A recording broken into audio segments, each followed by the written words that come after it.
Hi friends, Mamata Anvi ವ್ಲಾಗಿಗೆ ಸ್ವಾಗತ.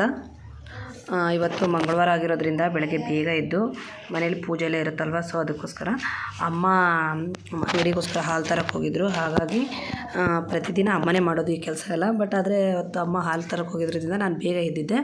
ಹಾಗಾಗಿ ಅಮ್ಮನ ಕೆಲಸನ ನಾನು ಮಾಡ್ತಾಯಿದ್ದೀನಿ.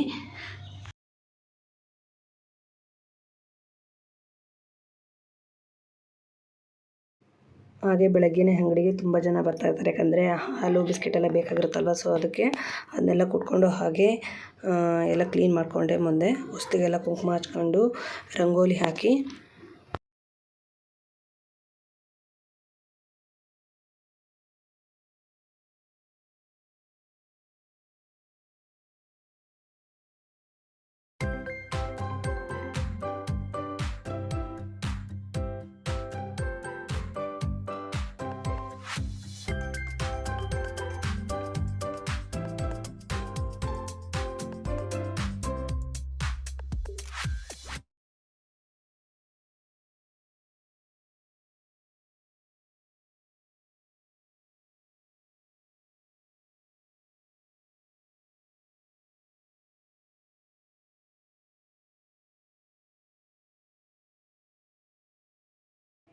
ಹೊರಗಡೆ ಕೆಲಸ ಎಲ್ಲ ಮುಗಿಸ್ಕೊಂಡು ಆಮೇಲೆ ಅಡುಗೆ ರೂಮಿಗೆ ಹೋಗಿ ಪಾತ್ರೆ ತೊಳೆದಿತ್ತು. ಸೊ ಅದಕ್ಕೋಸ್ಕರ ಎಲ್ಲವನ್ನು ಕ್ಲೀನ್ ಮಾಡ್ಕೊಳ್ಳೋಣ ಅಂತ ಬಿಟ್ಟು ಪಾತ್ರೆ ತೊಳಿತಾ ಇದ್ದೆ.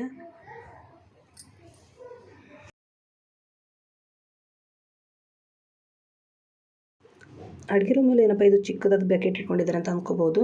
ಫಿಲ್ಟರ್ ನೀರಲ್ಲಿ ವೇಸ್ಟೇಜ್ ನೀರು ಹೋಗುತ್ತಲ್ವ, ಸೊ ಅದಕ್ಕೋಸ್ಕರ ಅದಕ್ಕಂತಲೇ ಬಿಟ್ಟು ಒಂದು ಬಕೆಟ್ ಸಹ ಇಟ್ಟಿದ್ದೀವಿ. ಅದೇ ನೀರಿನಲ್ಲೇ ನಾವು ಪಾತ್ರೆ ಗೀತ್ರೆನೆಲ್ಲ ತೊಳ್ಕೊಳ್ಳೋದು. ತುಂಬ ಜನ ಇದು ವ್ಲಾಗು ಎಂತ ಇದು ಈ ಥರ ಯಾಕೆ ಮಾಡ್ತಿದ್ದಾಳೆ ಅಂತ ತುಂಬ ಜನ ಅಂತಾರೆ. ಅದು ಬೇರೆ ಯಾರೂ ಅಲ್ಲ, ನಮ್ಮ ರಿಲೇಷನ್ಸಲ್ಲೇ. ಸೊ ನಾನು ಅದಕ್ಕೆ ಯಾವುದಕ್ಕೂ ತಲೆ ಕೆಡಿಸ್ಕೊಳ್ಳಲ್ಲ.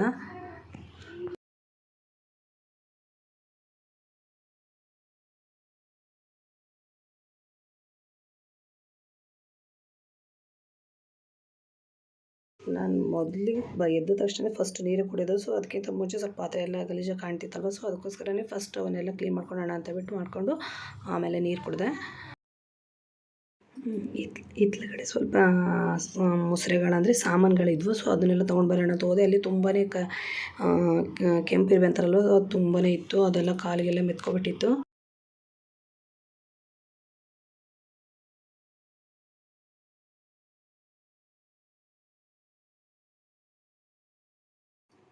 ಒಂದೊಂದು ಸಲ ನೈಟ್ ಹೊತ್ತಲ್ಲೇ ಎಲ್ಲ ತೊಳೆದಿಟ್ಬಿಡ್ತೀವಿ. ಆದರೆ ಸ್ವಲ್ಪ ಹುಷಾರಿಲ್ದಿದ್ದ ಕಾರಣ ಅದನ್ನು ಮಾರ್ನಿಂಗ್ ತೊಳೆಯೋಣ ಅಂತ ಬಿಟ್ಟು ಸುಮ್ಮನೆ ಬಿಟ್ಬಿಡ್ತೀವಿ.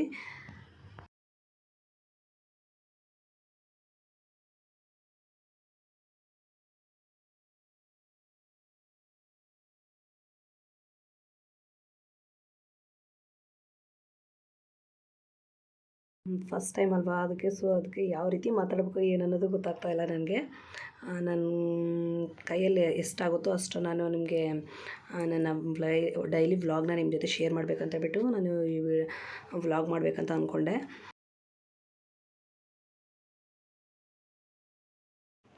ಅಷ್ಟರಲ್ಲೇ ಅಮ್ಮನೂ ಹಾಲಿಗೆ ಹೋಗಿದ್ರಲ್ವಾ, ಸೊ ಅವರು ಸಹ ಬಂದರು.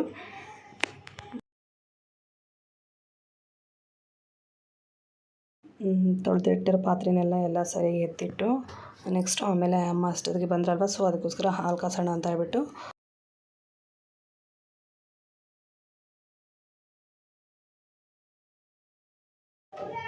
ಹಾಗೆ ಗ್ಯಾಸ್ ಒಲೆ ಮತ್ತು ಗ್ಯಾಸ್ ಕಟ್ಟೆ ಸ್ವಲ್ಪ ಗಲೀಜಾಗಿತ್ತು, ಅದನ್ನೆಲ್ಲ ಕ್ಲೀನ್ ಮಾಡಿಕೊಂಡು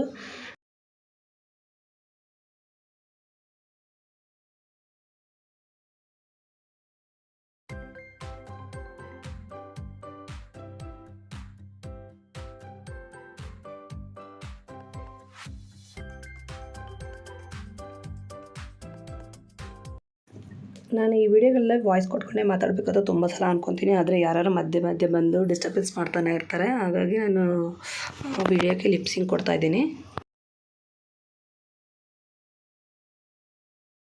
ಈ ನನ್ನ ವ್ಲಾಗ್ ನಿಮ್ಗೆ ಇಷ್ಟ ಆಗ್ತಾಯಿದೆ ಅಂದರೆ ನನ್ನ ಚಾನಲ್ನ ಪ್ಲೀಸ್ ಸಬ್ಸ್ಕ್ರೈಬ್ ಮಾಡಿ.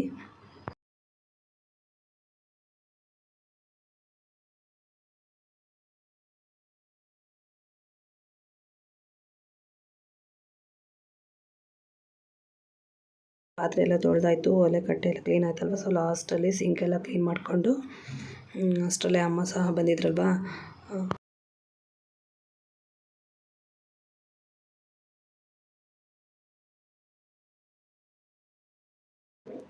ಹಾಲು ಕಾಯಿಸೋಣ ಅಂತೇಳಿ ಕಾಸೋ ಪಾತ್ರೆ ಸಹ ತೆಕ್ಕೊಂಡು ಅಷ್ಟರಲ್ಲಿ ಇನ್ನೂ ಯಾರೂ ಎದ್ದಿರಲಿಲ್ಲ. ಹಾಗಾಗಿ ನಿನ್ನೆ ನೈಟಿಂದ ಸ್ವಲ್ಪ ಹಾಲಿತ್ತು, ಅದನ್ನೇ ಕಾಸ್ಕೊಂಡು ಕುಡಿಯೋಣ ಅಂತ ಹೇಳ್ಬಿಟ್ಟು ನಾನು ಅಮ್ಮ ಇಬ್ಬರೇ ಅಲ್ವಾ ಎದ್ದಿರೋದು, ಹಾಗಾಗಿ ಇಬ್ಬರಿಗೆ ಮಾತ್ರ ಇದು ಟೀ ಮಾಡಿದೆ.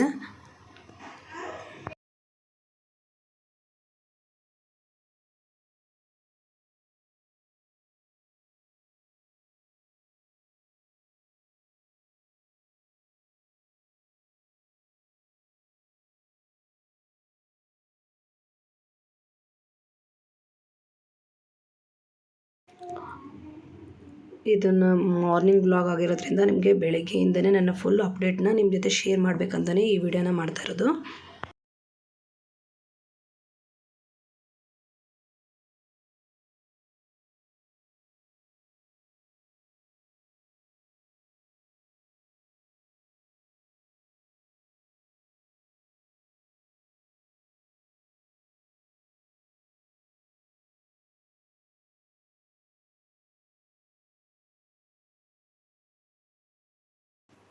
ನಾನು ಅಮ್ಮ ಟೀ ಕುಡಿಯೋದಷ್ಟರಲ್ಲಿ ಎಲ್ಲರೂ ಎದ್ಬಿಟ್ರು. ಹಾಗಾಗಿ ಅವ್ರಿಗೂ ಸಹ ಹಾಲು ಕಾಸ್ಕೊಡ್ಬೇಕಲ್ವ, ಹಾಗಾಗಿ ಹಾಲನ್ನ ಕಟ್ ಮಾಡಿ ಹಾಲು ಕಾಸೋಣ ಅಂತ ಹೇಳ್ಬಿಟ್ಟು ಒಲೆ ಮೇಲೆ ಎತ್ತಿಡ್ತಾಯಿದ್ದೆ. ನಾವು ಪ್ರತಿದಿನವೂ ಗಟ್ಟಿ ಹಾಲಂತೂ ಕುಡಿಯೋಲ್ಲ, ಯಾಕಂದರೆ ಒಂದು ಪ್ಯಾಕೆಟ್ ಹಾಲಿಗೆ 1 ಪ್ಯಾಕೆಟು ನೀರನ್ನ ಹಾಕ್ತೀವಿ.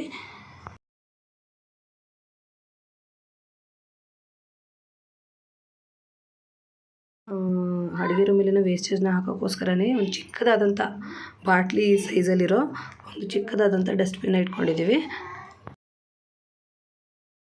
ಮನೆಯವರಿಗೆಲ್ಲ ಹಾಲು ಕಾಸ್ಕೊಟ್ಟು ಮತ್ತು ಟೀ ಯಾರ್ಯಾರು ಕುಡಿತಾರೋ ಅವ್ರಿಗೆಲ್ಲ ಟೀ ಮಾಡಿಕೊಟ್ಟು ನೆಕ್ಸ್ಟ್ ಆಮೇಲೆ ಕಸ ಗಿಸ ಎಲ್ಲ ಗುಡಿಸ್ಕೊಂಡು ನೆಲ ಎಲ್ಲ ಒರೆಸ್ಕೊಂಡೆ.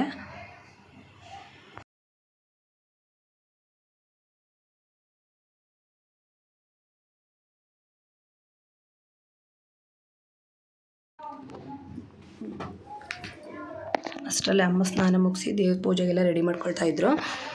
ನೋಡಿ ಫ್ರೆಂಡ್ಸ್, ಇದೆ ನಮ್ಮನೆ ದೇವ್ರ ರೂಮು. ಹೇಗಿದೆ ಅಂತೇಳಿ ಕಮೆಂಟ್ ಸೆಕ್ಷನಲ್ಲಿ ಕಮೆಂಟ್ ಮಾಡಿ. ಪೂಜೆ ಎಲ್ಲ ಮುಗೀತು, ಹಾಗಾಗಿ ಅದನ್ನು ಸ್ವಲ್ಪ ಹಂಗೆ ಕ್ಯಾಪ್ಚರ್ ಮಾಡಿಕೊಂಡೆ.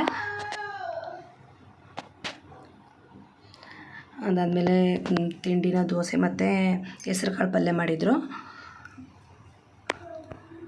ಹಾಗೆ ತಿನ್ನುವಾಗ ಸ್ವಲ್ಪ ಹಾಗೆ ಜಸ್ಟ್ ಹಾಗೆ ಕ್ಯಾಪ್ಚರ್ ಮಾಡಿಕೊಂಡೆ. ಇವರು ನಮಗೆ ರಿಲೇಷನ್ ಆಗಬೇಕು.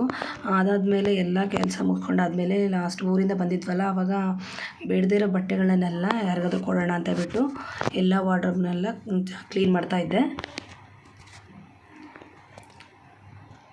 ಎಲ್ಲ ಕ್ಲೀನ್ ಮಾಡಾದಮೇಲೆ ಎಲ್ಲ ಕ್ಲೀನಾಗಿ ಜೋಡಿಸಿಟ್ಟು ಈಗ ನಾನು ಇದನ್ನು ತೋರಿಸ್ತಿದ್ದೇನೆ ಅಲ್ವಾ, ಇದಕ್ಕೆ ನಾವು ಡಾಂಬರ್ಗಳಿಗೆ ಅಂತ ಹೇಳ್ತೀವಿ. ಇದನ್ನೆಲ್ಲ ನಾವು ಬಟ್ಟೆ ಒಳಗೆ ಒಂದೊಂದು ಇಡ್ತೀವಿ. ಇಡೋದ್ರಿಂದ ಜೇಳೆಗಳಾಗಲ್ಲ ಅಂತ ಹೇಳ್ತಾರೆ. ಆಗಲೇ ಹೇಳಿದ್ನಲ್ವ ಬೇಡವಾದ ಬಟ್ಟೆಗಳಂತ ಹೇಳ್ಬಿಟ್ಟು, ಬೇಡವಾದ ಬಟ್ಟೆಗಳನ್ನೆಲ್ಲ ಅಮ್ಮ ಯಾರಿಗಾದ್ರೂ ಕೊಡೋಣ ಅಂತ ಹೇಳ್ಬಿಟ್ಟು ಎಲ್ಲ ಚೀಲದ ತುಂಬ ಇಡ್ತಾ ಇದ್ದಾರೆ.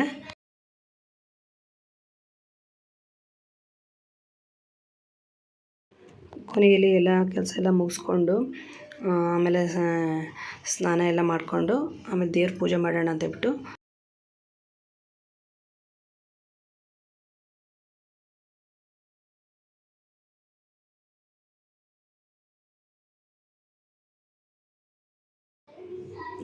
ದೇವ್ರ ಪೂಜೆನೆಲ್ಲ ಮುಗಿಸಿ ಪಾಪವ್ರಿಗೆ ಸ್ವಲ್ಪ ಹೋಮ್ವರ್ಕ್ ಇತ್ತು, ಅದನ್ನು ಸಹ ಮಾಡಿ ಮುಗಿಸಿದೆ.